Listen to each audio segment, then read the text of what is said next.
We are delighted to be welcoming Ricardo Villadiego, CEO of Lumu Technologies, and it's a pleasure to welcome you on the stage, especially in this fantastic context.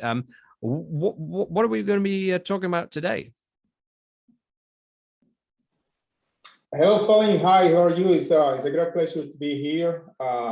It's always an honor to support your events and the education that you do across the MSP community.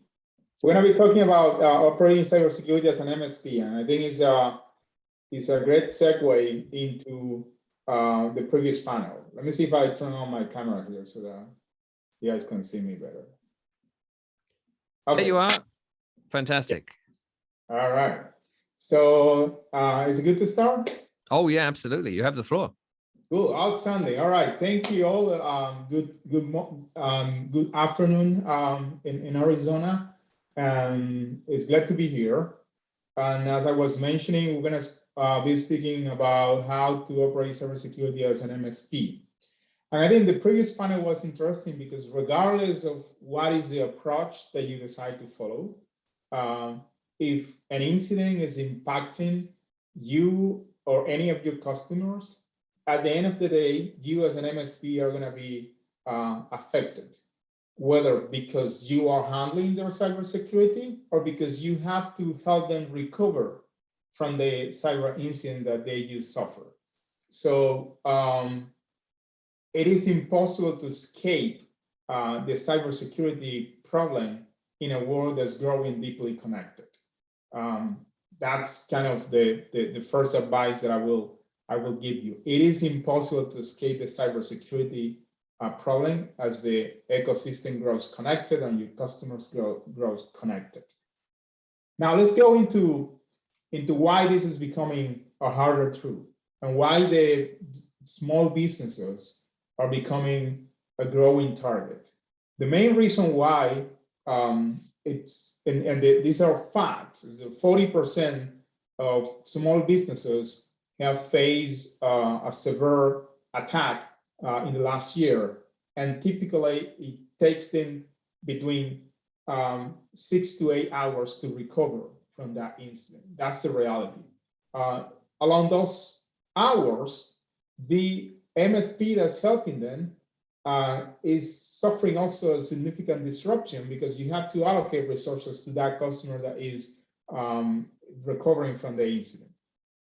66% of the attacks are aimed to small businesses in the past 12 months. That's the fact and that's the reality. So what's telling us this is that the bad guys recognize that there is a growing market going after small businesses. 57% of small businesses are being affected by any type of phishing and social engineering attacks. Why is this happening? Well, phishing works. It's simple, but it works. And the bad guys are becoming more sophisticated in terms of creating the scale that they need to build these attacks at scale. They're using tools like LinkedIn Sales Navigators. The tools that we use on the other side, they use LinkedIn Sales Navigator to map the organization that they want to attack and identify exactly who is the person that they want to send a phishing attack or a BEC attack. They're using ZoomInfo to map the entire organization. They're even building fake companies with good-looking websites that are built to create trust and trick their victims in a way that's more effective. What's the intention of that? The intention is to compromise more devices.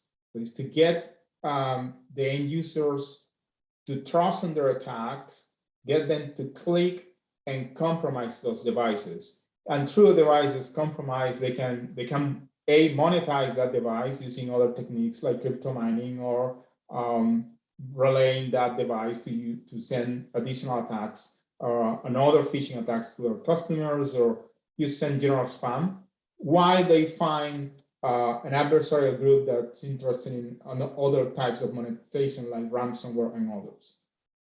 They're also stealing credentials. from the end user. They're stealing credentials for two main reasons. Number one, because they can monetize those credentials, probably through fraudulent transactions, but they can also use those credentials to augment their capabilities to launch phishing attacks that create a more appealing story to other victims. So use the SMB that they got access to as an anchor to jump to other MSP or even a larger customer, because some MSPs are doing businesses with larger companies. So that's the reality of what's happening out there.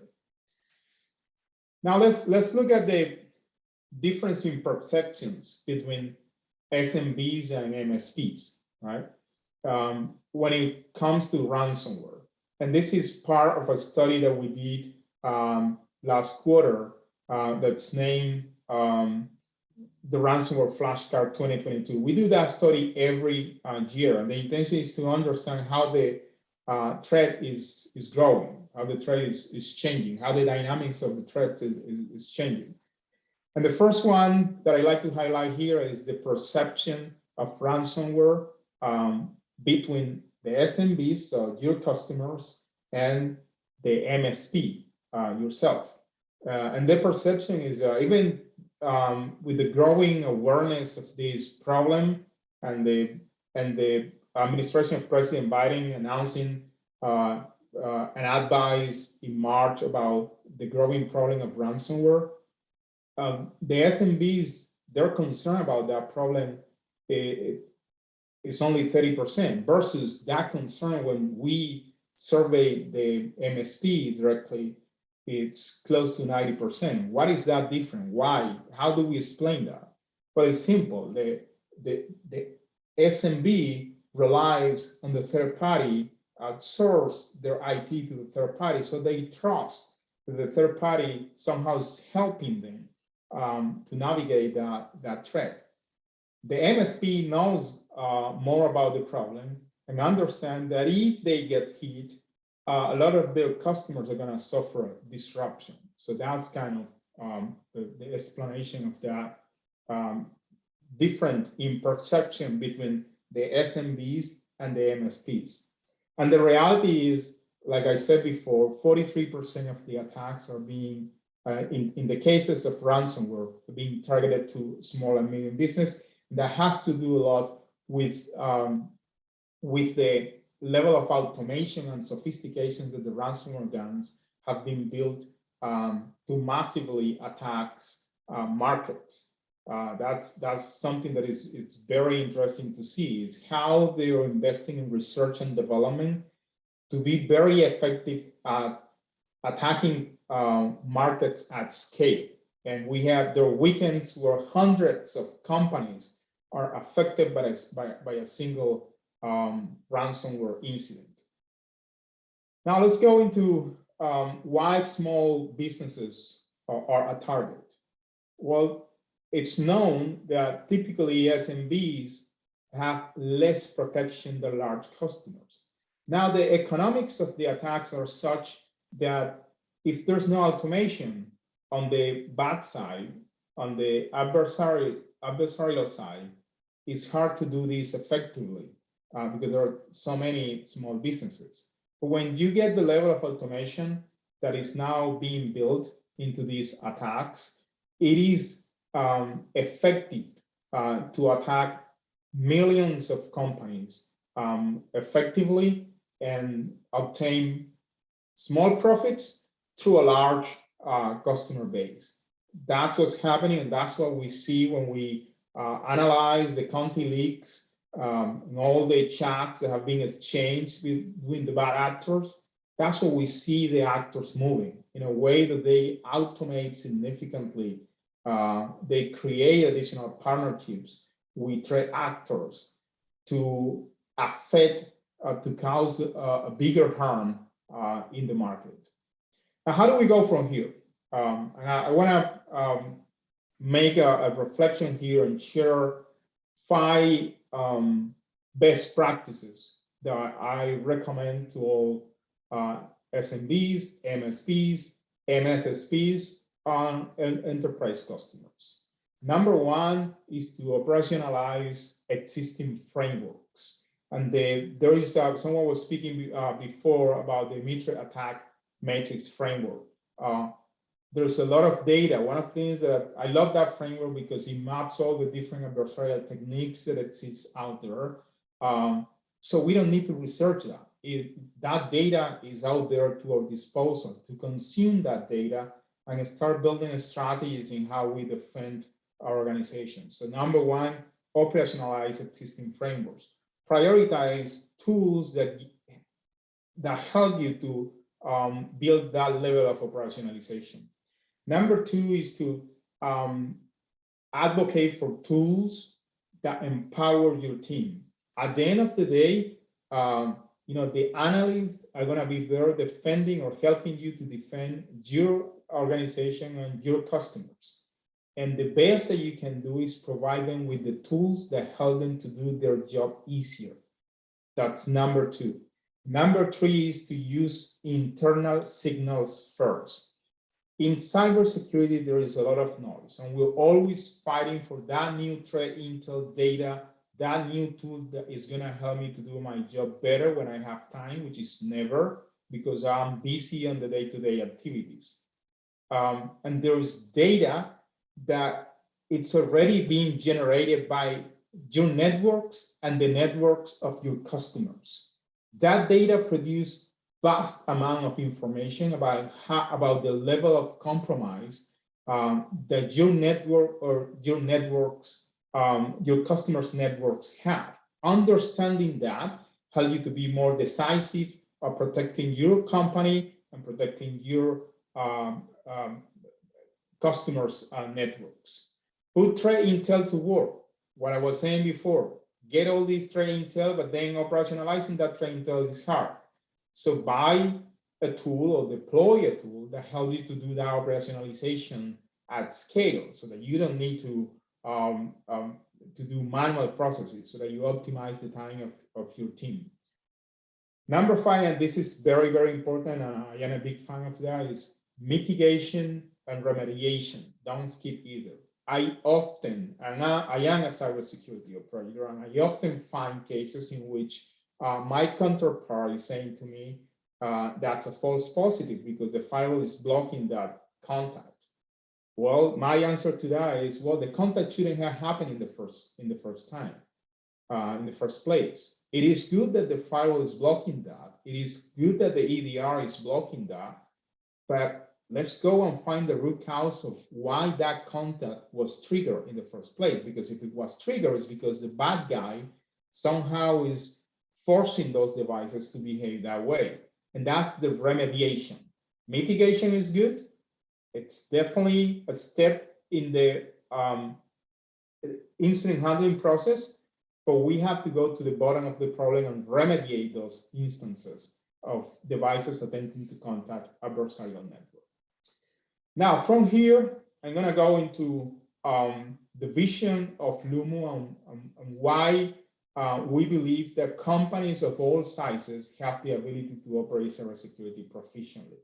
And by the way, operating cybersecurity proficiently is a skill set that is relevant than ever. Like I said at the beginning, a market, a world that's growing hyper-connected is forcing companies of all sizes and in all verticals to be effective at operating cybersecurity. Otherwise, the end result may be catastrophic. The anchor of what we call proficient cybersecurity operation is the ability to measure compromise in real time. And we define compromise as a contact with adversarial infrastructure. Our devices, our endpoints, our mobile phones, our servers shouldn't be contacting adversarial infrastructure. If they are, someone or something is forcing those devices to behave that way. And building intention into identifying those behavior help us to be decisive at operating cybersecurity and stop those behaviors and the end result that may come after those behaviors. And it all starts with the intention, with the purpose of identifying bad behavior in our networks. We call that intentionally looking for compromises. And intention and purpose is something that has existed in this industry, in the cybersecurity industry, before. Let's remember penetration testing, for instance. That's the intention and the purpose to identify problems in defense. And we do penetration tests, and the ethical hacker find backstop, and we fix that. But there was the intention and purpose to do so. When was the last time that you execute a compromise assessment for your network and for your customers' networks? The answer is typically we haven't done that. We do vulnerability assessment and we do penetration testing. Well, the missing part of that equation is to intentionally identify if those networks are already compromised, and some of them already are. The next step is how we do that continuously, how we scale to do that continuously. Why? Because the threat evolves continuously. So the only way that I can defend my organization better is I can continuously assess my state of compromise. And now, what is the benefit of doing that continuously? The benefit is that we now can measure the effectiveness of my cyber defenses. If Lumu identifies contacts with adversarial infrastructure, clearly something has to be tuned with my cyber defenses, because otherwise we shouldn't be having those contacts with adversarial infrastructure. And doing that helped me to be more effective at operating cybersecurity and more efficient at operating cybersecurity. Now, how we do that in practice? Well, a network that's compromised behaves differently than a network that is not compromised. And there are some elements that help us to assess, to extract the DNA of the compromise in our network. And those elements are the DNS queries. And as we speak here, our networks are generating this vast amount of data, which is yours. You don't have to pay anyone to do this. It's data from your MSP and or your customers that you're managing. The only thing that you have to do is to collect this metadata and analyze it. And that analysis will give you what we call the state of compromise. Again, the DNS queries, why? Because when a device is compromised, it will attempt to resolve domains that belongs to adversarial infrastructure. If that's the case, well, someone or something is forcing that device to do so. The net flows. Why the net flows? And this is probably more for the on-prem environments. Nowadays, we're working remotely, so maybe they're not as needed as it was before. But if you have the customer that have a farm of servers, well, maybe you need to collect the net flow from those servers. That helps us to identify how the bad guy is moving within the network, what assets the bad guy is trying to achieve or to reach in his attempt to exfiltrate data, like in the cases of breaches, or encrypt data, like in the cases of ransomware. When an attack isn't instrumenting domain resolution, the only possible way for that attack to contact the external adversarial infrastructure is if it connects to an IP address. There are no smoke signals here. You either resolve a domain or you connect to an IP address. If that's the case, then the traces of contacts with adversarial infrastructure are going to reside in the access logs of firewalls and our proxies. That's why Lumu also ingests that data. And lastly, the spam box. The spam box is all those emails that were stopped by your email security tool. 91% of the attacks are spread through email. However, we rarely go and see what were the emails that were stopped by my email security tool. And that data is very important, and I will tell you why. You can get from that data who is trying to attack you and our organizations under management and how they're trying to do so. And now you can ask the network if your network is trying to contact those payloads that were supposedly stopped by the email security tool. If that's the case, well, clearly bad guys are being successful in sending those attacks to the end users, to the employees. And you may ask, how? Well, it's simple. Who is not using SMS on a browser today? Who is not using WhatsApp on a browser today? That's how the bad guy is sending those attacks to the employees. And once you open your SMS in your browser, you eliminating the differentiation that exists between your mobile phone and your corporate networks. You click on that on that link, and you are using your corporate device to connect to a payload that may compromise your corporate device, and that gives them the entry point. That's the initial access broker for the bad guy to get into your organization. Now, when you deploy this concept, you have the ability to continuously measure your state of compromise. And this is what Lumu does, and does effectively and consistently and reliable, is to create an abstraction of your cyber defenses. So now you can assess all the attacks that are going through your cyber defenses. What comes out of that function of security, as we define it, is the compromise level. So what your cyber defenses were unable to stop. Knowing this will give you the information that you need to feed that back into your cyber defenses and ensure that the whole system self-regulates and aims to the ideal state in cybersecurity, which is the state of zero compromises. That's the state in which you have the maximum resistance to cyber attacks. You stay of lesser contacts with adversarial infrastructure. Now, we built this tool in late 2019. There were some MSPs using our technology. Some early adopter MSPs like Lehigh Valley in Pennsylvania were using this technology. And we got a lot of feedback from them and others about the challenges that they were facing by using the tool. I'll start with the compliments. They said the tool is fantastic, but the issue was, look, we're different because we're not operating cybersecurity for one customer, like when you sell Lumu to enterprise customers. We are operating cybersecurity for hundreds of customers. Our business model is different, right? We price per device per month. So we need that flexibility. And the learning from those hundreds of interviews that we have with MSPs that I'm summarizing on this slide, the MSPs require beyond multi-tenancy, multi-view. What is multi-tenancy? So you can click on a drop-down menu and switch to the tenant that you want to see.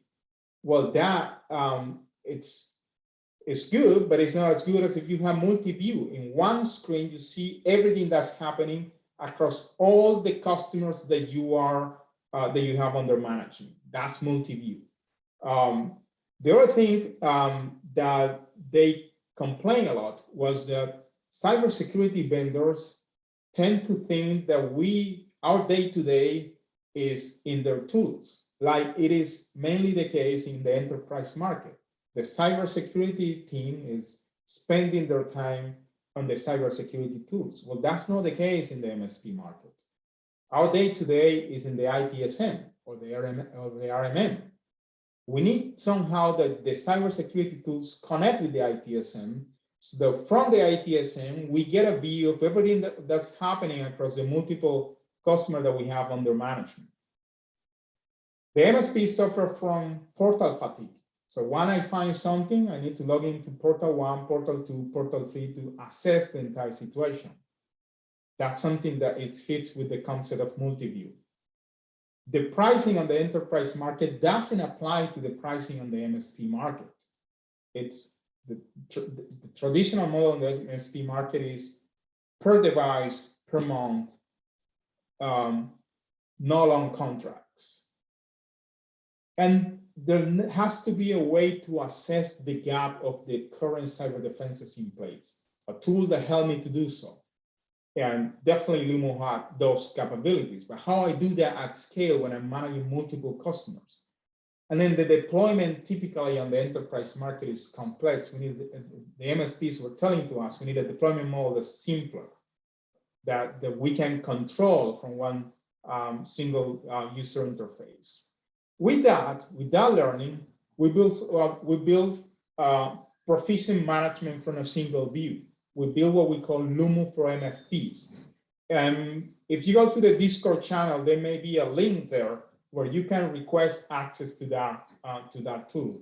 It essentially helps managed security service providers to enable themselves to operate cybersecurity in a way that is effective, in a way that is simple, in a way that is scalable, so that they can use the current analyst on payroll to add value and serve effectively the cybersecurity market. What we do, it's the Lumu MSP portal is essentially applying the continuous compromise concept to the typical cyber stack that a small, medium business has, which is their email security tool, their endpoint security, and their firewall. You have those controls. You're assuming those control works, but you have to trust but verify. That trust but verify layer is deployed by Lumu. Lumu is assessing in real time what threats are escaping those controls. But not only that, it's providing the feedback to those controls so that the whole system of each one of your customers self-regulates and aim to that ideal state in cybersecurity, which is the state of zero compromises.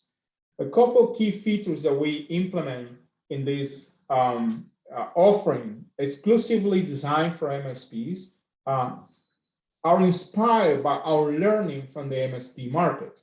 Number one is the multi-view concept. That multi-view concept that helps you to identify all the attacks, all the threats that are affecting the multiple customers that you have under management. So you have full visibility with this dashboard of all these attacks. But not only that, this dashboard connects with your ITSM. So if Lumo identifies something, Lumo is sending that to your ConnectWise or to your data to create a ticket there so that you reuse the time of the analyst effectively. And you have the ability to see all the incidents affecting the multiple customers under management.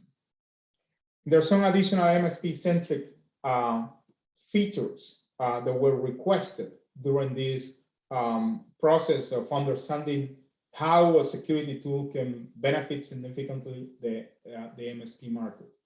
It's low touch customer management. From the same interface, you can deploy your customers. You can create a new tenant, deploy the customers, assign a tier to those customers so that you onboard them to enable the continuous compromise model, not only to your MSP practice, but to the customers associated with that MSP practice. I'm going to summarize in conclusion why MSPs are using Lumu as the anchor of their cybersecurity practice. Number one is the ability to unlock detection and response capabilities for the MSP market. Now, this concept, this idea that the network provides the telemetry that helps to identify threats better is a reality. The enterprise market is adopting this at scale, but it's hard to deploy that in the MSP market. Lumu for MSP have that capability, the ability to deploy this same concept, this same tool that is benefiting the enterprise market, but at the MSP level. It gives you the opportunity to expand your customer base, to add additional services on our scale your cybersecurity operation. It helps you to demonstrate the ROI and justify future products to future projects to your customer, to your current customer base. And it helps to target customer cybersecurity needs because it is truly a need of the SMBs. And like I said at the beginning of this presentation, when one of your customers get impacted by an attack, you're going to be in the middle regardless if you're doing the cybersecurity work or not. So Lumo enables you to serve better that opportunity and match the expectation of your customers, which is something that I wanted to say when I was sharing the perception of risk on the SMB market and the MSP market. Why the SMB is less concerned? Because they're trusting that they're getting that solution, that protection from the MSP. Well, Lumo gives you that visibility that you need to do that job better. A couple of call to actions that I want you to take from this call. Number one, if you want to try the product, if you want to try the value that Lumu provides to you, scan the first QR code and you can open a Lumu free account. You can even open a Lumu free account for all your customers. That account is free and it's free forever and help you to identify if those networks are contacting adversarial infrastructure. The freemium tier doesn't give you granular visibility, so you won't get exactly what's the device that is contacting adversarial infrastructure. You will only get that from the paid tiers. There are priced for the MSP market on per device per month. And number two, if you want to build a cybersecurity practice on top of your MSP practice, Lumu for MSP gives you the ability to manage the multiple Lumu free accounts that your customer have in a fashion like I just showed a couple slides before. If that's their interest, then scan the second QR code. That will help you request access to Lumu for MSP, where you can test drive all the features that we have built specifically for the MSP market. With that, I want to thank you all for your attention and time today, and I want to invite you to a Discord channel so that you can get all these links and others that I have shared here. Thank you very much, Colin. Fantastic. No, I like that. That's great. And we've already got some questions. In fact, in the audience, James says, "How do you segment between multi-tenancy, single views? Should you have them all on the same seam?"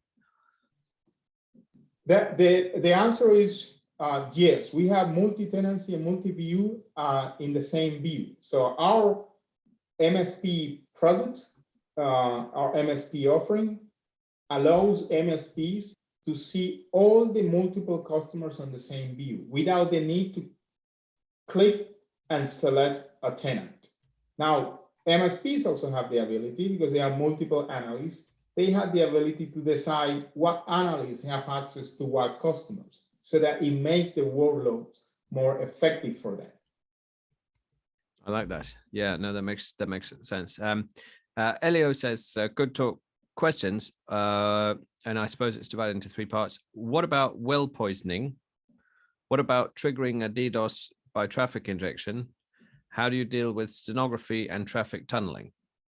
Good question. I'm going to start with number three.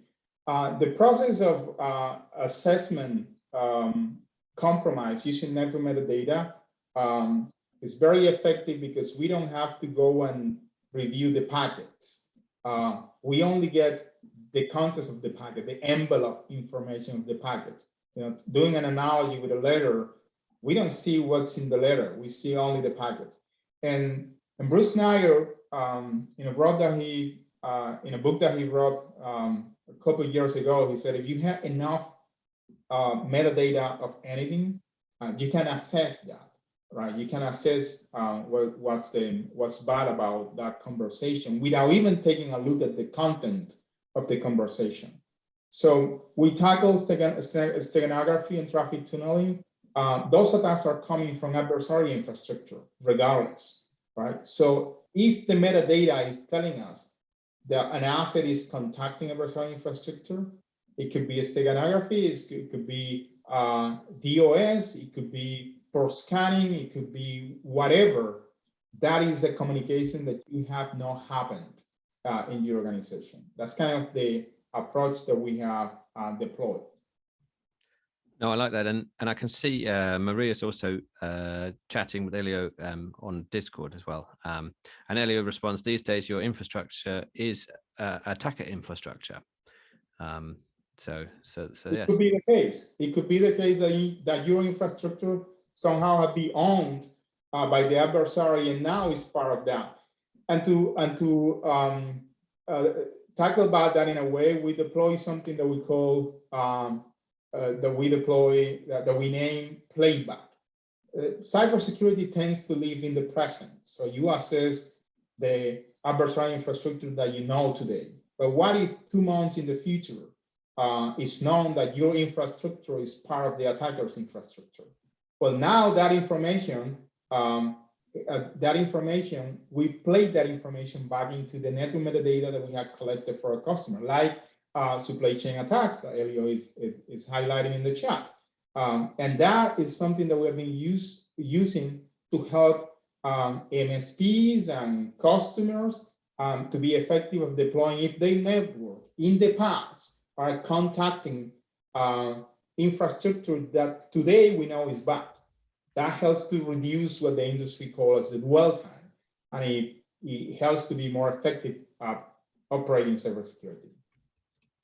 I like that. And one other comment or question, Paula says, but I think this is related to earlier in your presentation, but are small businesses the target through the MSP, or are they more just the target anyway? So the answer is they're just the target anyway. They're the target anyway. What I'm saying is that if they're the target, the MSP that is managing them is going to be impacted regardless. Either because the MSP is going to help with the recovery of the incident, or because the MSP is somehow adding cybersecurity layers for that specific customer. Now, that said, the adversaries know that they attack an MSP, they may get access to hundreds of customers, the hundred of customers that are managed by that MSP. So the MSP becomes an acquisitive target for the bad guys too. Okay. Yeah, and that multi-tenancy threat vector becomes real. And yeah, Elio agrees, says supply chain attacks are rapidly increasing. Good. Right. Well, we are a little bit over time, but I thought this was good to keep on going. So please, thank you very much to Ricardo and Lumu for supporting this event and others. Please do stay with us on the Discord channel, and let's give Ricardo a big virtual round of applause. Thank you very much. Thank you all. Happy to be here. Thank you.